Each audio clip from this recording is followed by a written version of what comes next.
everybody, it's your girl Evie and I'm back. We are going to talk about the Law and Order SVU finale today.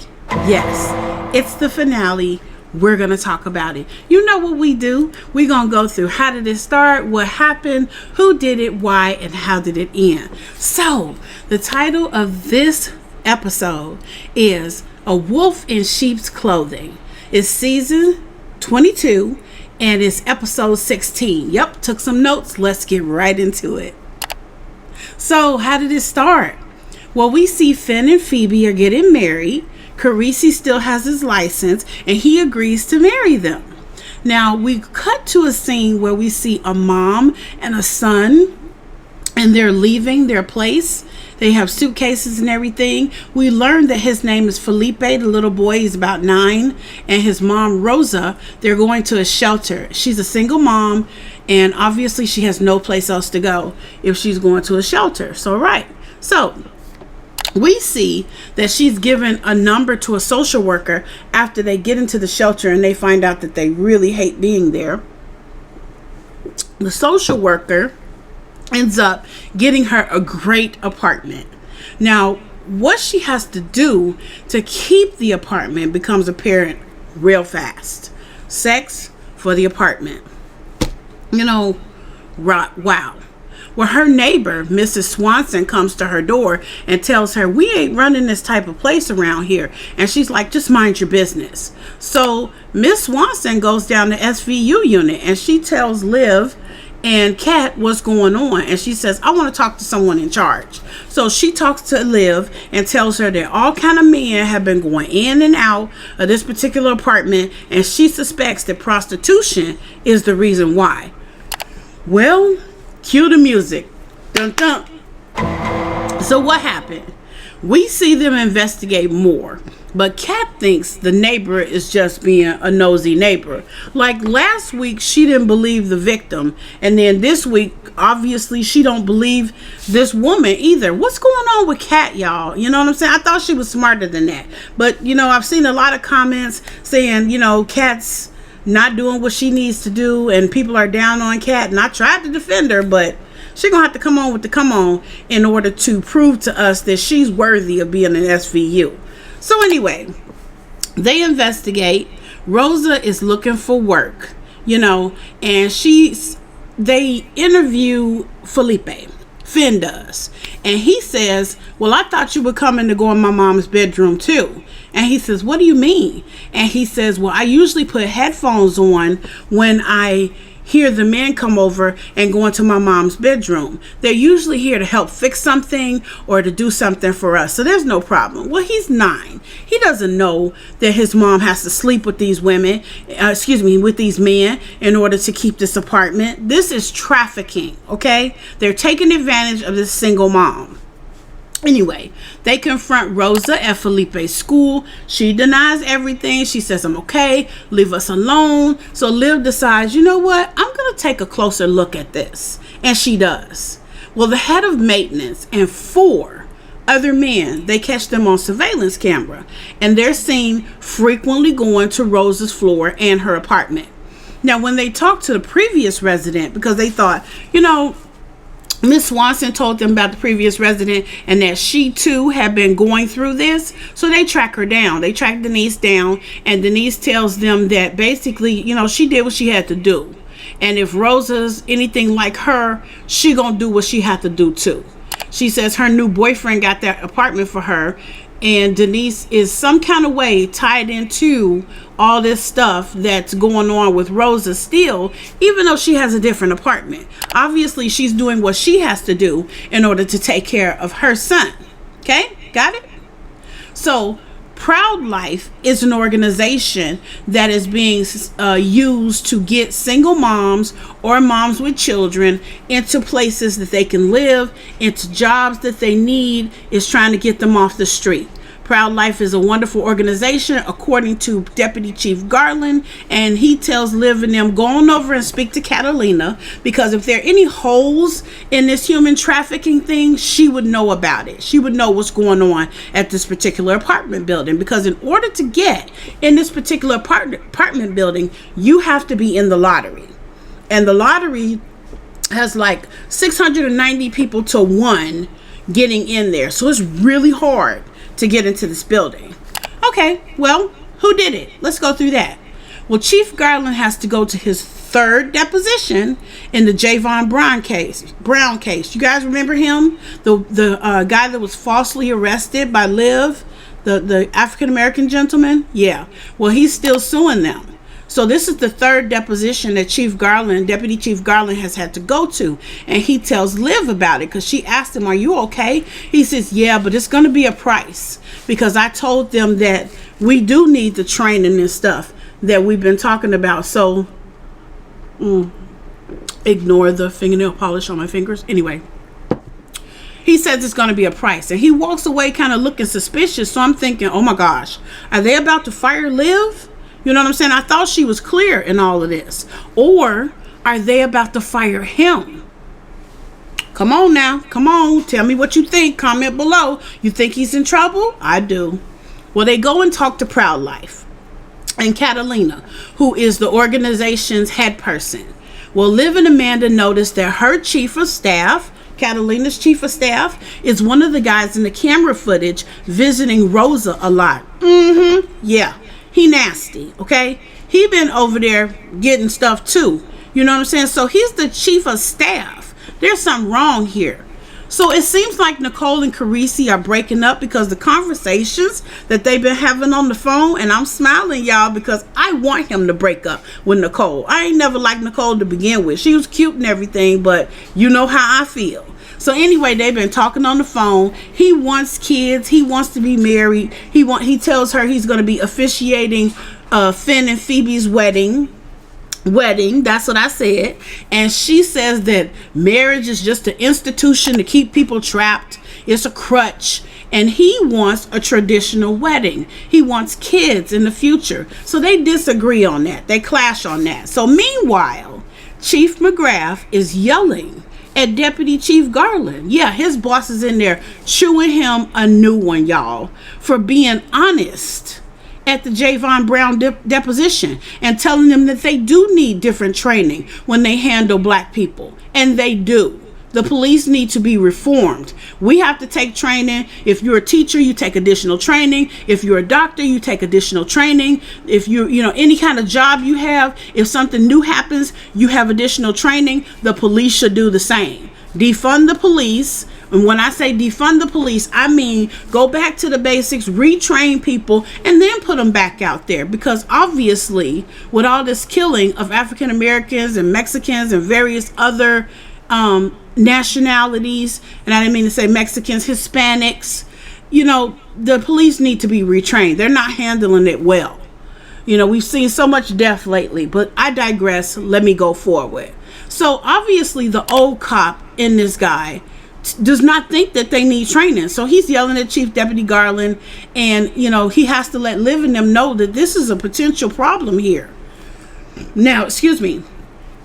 In order to not get Deputy Chief Garland in any more trouble, Liv sends Amanda in to talk to the moms in the building. So she down in the laundry room getting all the tea, okay? They dropping all the tea. And the lady tells her, if you are married in this building, you get crappy apartments. A 1-bedroom with 3 kids and a husband on a let-out couch. But if you're single, they give you the best apartment. Well, why would they do that?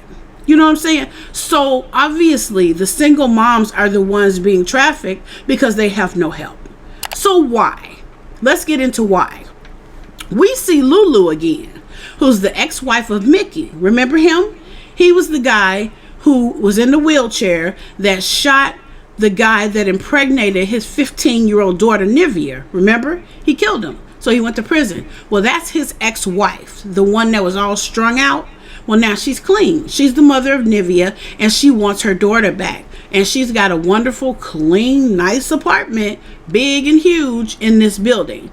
So she tells them that Ruben is her boyfriend. She signed an NDA, which means she cannot talk to them about any such thing that's going on with the apartment and with her. She's been informed that she can stay there for her whole life if she wants to. So, okay, they putting 2 and 2 together now. Obviously, Ruben is a problem. Not only is he frequenting these women, helping to, having sex with these women, he is on a chief of staff and he should not be doing this. So they pull him in. So Ruben Ortiz talks to them about Rosa Estrada, because that's Rosa's last name. He gets to, in essence, do these women, and they offer him queen for a day. And when they say queen for a day, they mean you talk, you walk, you get some kind of deal. So at this point, Liv throws the paper and pen toward him and tells him to write everything down. I just love Liv because her whole attitude, her mood is everything when it comes to these criminals. You know what I'm saying? She really sets the tone. He says this scheme goes very high to congressmen, governmental agencies, city councilmen. So this is pretty huge. Trafficking these women is big business. Budget directors, nonprofit organizations. Wow.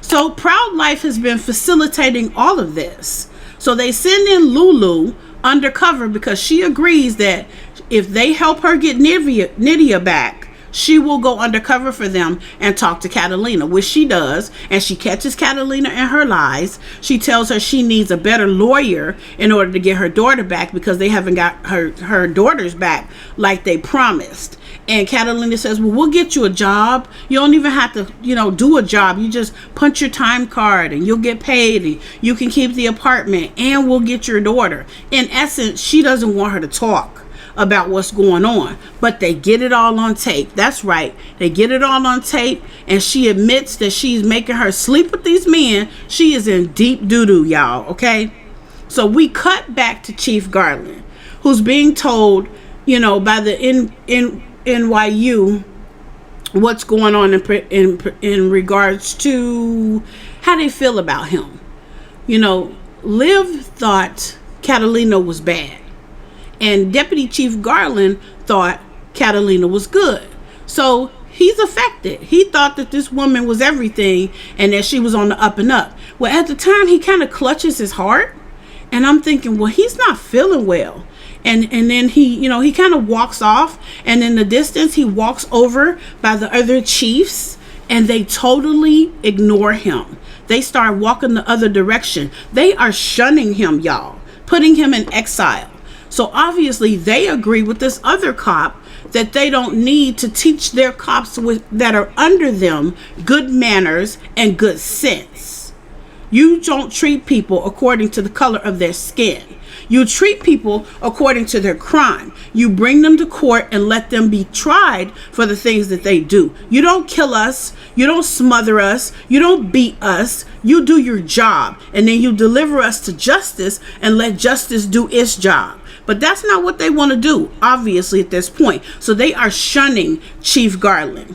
Well, they're trying to discredit him. They take him into what they call a ComStat, where they talk to him and they say, essentially, you're a failure at your job. Now, we know Deputy Chief Garland is the sweetest guy.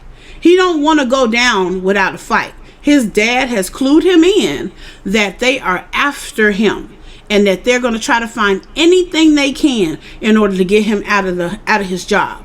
Well, we see Catalina comes in with her lawyer. She thinks she's going to get some kind of deal now. And I'm really like, Carisi, don't take the deal. And Carisi's like, well, I'm listening, basically. So she has a massive amount of information on key players, senators, deputy mayors, etc. She says she thought this would help the women to get housing, and it did. But at what cost? At what cost? These women are going to need counseling for the rest of their lives. Well, how does it end? Liv tells Rosa she can keep the apartment and that she never has to sleep with any of these nasty men anytime again. She's free. She can keep the apartment. She starts crying into Liv's arms because it's over. This is a lot for her. She's a single mom and she has to sleep with these men. She's not in love with them. This is not something she wants to do. She's not a prostitute. So we see her relief as she's crying. We cut to Fin and Phoebe's wedding, and Catalina is getting a deal with the feds, So Liv looks nice and Carisi looks good. Amanda looks amazing in her dress. We see Fin and Phoebe. We see Kat. Everyone is there. And Fin and Phoebe come in and they tell everyone, since they're waiting, that they're not getting married today. What? You done got everybody dressed up. Everybody down here. We ready. She ready. And then you tell everybody no wedding. Okay, whatever, so they say, well, party on, have some drinks, party on, eat. It's making a mess here. Sorry about that. Once they announce that they still party, I think it's stupid, but whatever. You have to make that kind of decision yourself and see if marriage is the right thing for you, which I think it is. But anyway, Deputy Chief Garland shows up. He looks all torn apart. He tells Liv about his dad and what his dad said. And then we see Stabler. He shows up, y'all, and he looks great. He's looking at apartments. He told Liv that's why he was late. Well, Amanda and Carisi, they talk off to the side near the water, and it's such a beautiful background at night. He was so looking forward to performing this ceremony. Carisi, he nervous about everything. He plans everything to the T. So he got the ceremony down to 2 minutes, and he decides, by some prompting from Amanda, that he will go ahead and read her what he had planned. So he starts reading, and everything he says is so lovely and so true, and it just reminds you so much of love, and it also reminds you of their relationship. So Amanda looks at Carisi so lovingly while he's reading this, and she's almost crying at this point. And eventually she does start crying. Carisi grabs a handkerchief, he wipes her face, and you know what? She kisses him. Yes, not a kiss or a peck on the cheek. They getting into it. It's a romantic kiss. It's so loving, and it's about stinking time, okay? It's about stinking time. He is so good with her kids. And Carisi is so sweet. She couldn't find a better man. You know what I'm saying? So Liv sees her friends laughing in the distance. And then she says, Stabler walk over to her. And Stabler asked her, well, how did Fin and Phoebe meet? And she says, well, they were first partners. She was his first partner. Kind of reminds you of them, right? They were first partners. And they toast to partners. And that's how it ends, you guys. It ends on such a beautiful note. I'm so looking forward to season 23. I don't know if I can wait to September. I'm hoping you guys can. What was your best episode that you saw this season? Season 22 of Law and Order SVU. Put it in the comments below. My favorite episode, oh my gosh, there were so many, but my favorite episode was the episode with them arresting Javon Brown, because it brought attention to what's really going on. And then my second favorite episode was the one that they were talking to the lady who held her realtor hostage about COVID-19. COVID-19 had taken her business away, and her whole life had changed. She didn't die from the virus, but the virus took everything from her. I thought it was very poignant. I thought it was a good look at what has actually happened to people during COVID-19 and the after effects of what we still have to deal with. Even if it's not a symptom, it's still a cause. So leave some comments below. If you like the content from today, go ahead and give me a like. Go ahead and subscribe. Leave me some comments. Go ahead and hit that notification bell so you know when I'm coming back to you with more material. And guess what? I'm going to go into Law and Order Organized Crime right after this video. I hope to meet you over there. It's your girl Evie. Go ahead and have a great day. Law and Order on. All right. Love ya.